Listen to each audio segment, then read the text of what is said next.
So we lost the Afghanistan war. We lost by a lot, and we lost a lot. We lost a lot of people. We lost a lot of equipment. We lost a lot of money. And so this is a SIGAR, which is a sort of a contractor that works for the government. They're heavily involved with the Department of Defense. And so this is an executive summary on sort of why we lost and what learning we should be taking from our loss. So this is the totality of this is hundreds and hundreds of pages, but I just wanted to 140 pages actually. But I just wanted to go over sort of their overarching sort of lessons that they got. So the first one is strategy. The U.S. government continuously struggled to develop and implement a coherent strategy for what it hoped to achieve. I think this is a really important one. There was a point when it went into Afghanistan where the idea was that we were going to kill the people responsible for 9/11. That was achieved a while ago, and we stayed for a decade longer than after we had already killed the people responsible for 9/11. And even if the goal was to kill the people who were responsible for 9/11, just getting to that point where we were able to do that, it didn't make sense to invade the country. There was no reason to do that. This was not like a country had attacked us on 9/11. We were attacked by a bunch of terrorists. And so if the goal is to kill the terrorists who are responsible, which is a valid goal, I'm not opposed to it. Certainly they should be brought to justice. If we wanted to bring them into courts, I think that would be even better. But killing them, I'm not opposed to killing them. I think that if you attack the United States of America, you deserve to die.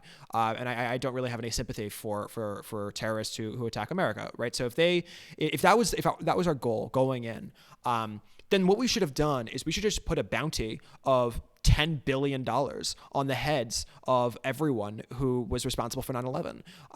And I think that they would have been killed by their own people within a matter of weeks, within a matter of days, likely. And the result of that, and just think about the symbolism of us attacking all of Afghanistan because of terrorists. Compare that to the symbolism of the people of Afghanistan are the ones who kill the people who dared to attack us. Because the truth is, right, that if you attack America, you have signed your own death warrant.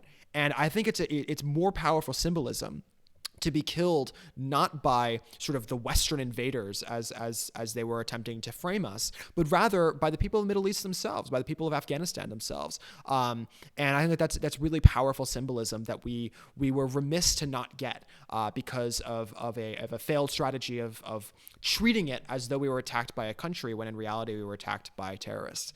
The second thing is the timelines. The U.S. government consistently underestimated the amount of time required to rebuild Afghanistan and created unrealistic timelines and expectations that prioritize spending quickly. These choices increase corruption and reduce the effectiveness of the program. I think that one's pretty obvious. There's really not much I have to add to that. I think that's just an obviously correct thing. I mean, we are not good at thinking long term as a country. I think that one of our greatest strengths as a nation is that we are democratic.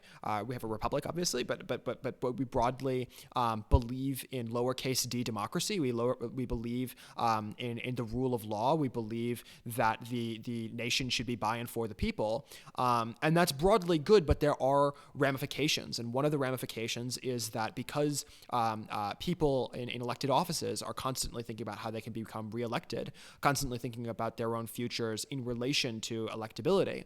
I think a lot of times people fall into the traps, and this is not just a thing that Trump did. I think this is something that Obama is guilty of. I certainly think this is something that Bush is guilty of. And the only person that I don't think is guilty of in the totality of the 20-year-long war is Joe Biden. I think Joe Biden has to his credit, I think that he is going to go down as the president who got us out of Afghanistan. I think that he's going to get a huge amount of credit in the history books for having done that. And I just wanted to I want to again make it clear that he deserves a lot of credit for that.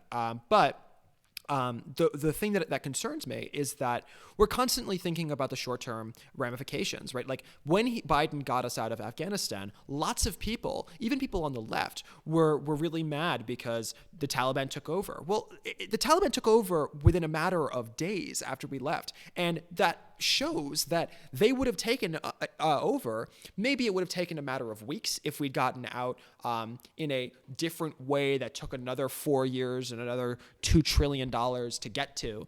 Maybe it would have taken them a couple of weeks to take over. But they were going to take over the country. It's not a matter of like if, it's a matter of when the Taliban were going to take over the country. And the timeline, the problem is that if we were going to try to get to a place with Afghanistan where the Taliban weren't going to take over, we would have had to be thinking about that. We would have had to have timelines that were realistic. We would have had to treat this war as what it really was, which is a war that was going, if we wanted to win it, to have to take 40 years. Right? 30 years at the very least. I mean, it did take 20 years. It was going to take decades and decades and trillions of dollars to get to that point. Now, I personally don't think that that's worth it. I don't think that it's our obligation as America to be doing the work to make Afghanistan a better country, to make Afghanistan a healthier democracy. I think it's our job to protect America. I think that the United States is by and for the people, and when we say by and for the people, we mean the people of the United States. And I think that's something that was a mistake. But even if we were going to do it, I think that we did it really poorly. The third is sustainability. Many of the institutions and infrastructure projects the United States built were not sustainable. I think this is similar to the last one in a lot of ways, but it's true. I mean, like, we weren't building for an Afghanistan government that was going to be able to be resilient against the Taliban influence after we left, and that was made very clear because they collapsed literally in a matter of hours after we left, even before we left. The personnel, counterproductive civilian and military personnel policies and practices thwarted the effort.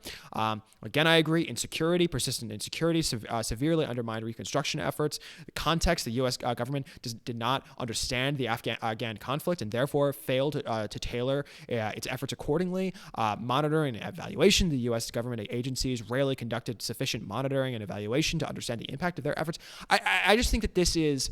I'm glad that we're doing this thought process. I'm glad that we're thinking about the implications of our actions, that we're thinking about the problems that resulted from our failed war in Afghanistan. But I think that what scares me is that I don't think that we've learned our lesson well enough. I don't think that when we're thinking about Syria now, when we're thinking about Iran now, when we're thinking about Iraq now, when we're thinking about, say, Venezuela, or we're thinking about, all of these issues that are happening in South America writ large, right? Like, these are problems that really are serious issues, but they're not our issues. And I think that we need to have a much more serious reflection than I worry we're doing. And I'm grateful, again, for reports like this. I'm grateful Rand had a similar report. I'm grateful for some amount of self-reflection in relation to this awful tragedy, this awful failure that we had in the case of Afghanistan. But I think that there's more reflection that needs to happen going forward, and that this is a real testament to our failed foreign policy. And I think that it's an example of a reason that we need to seriously consider change.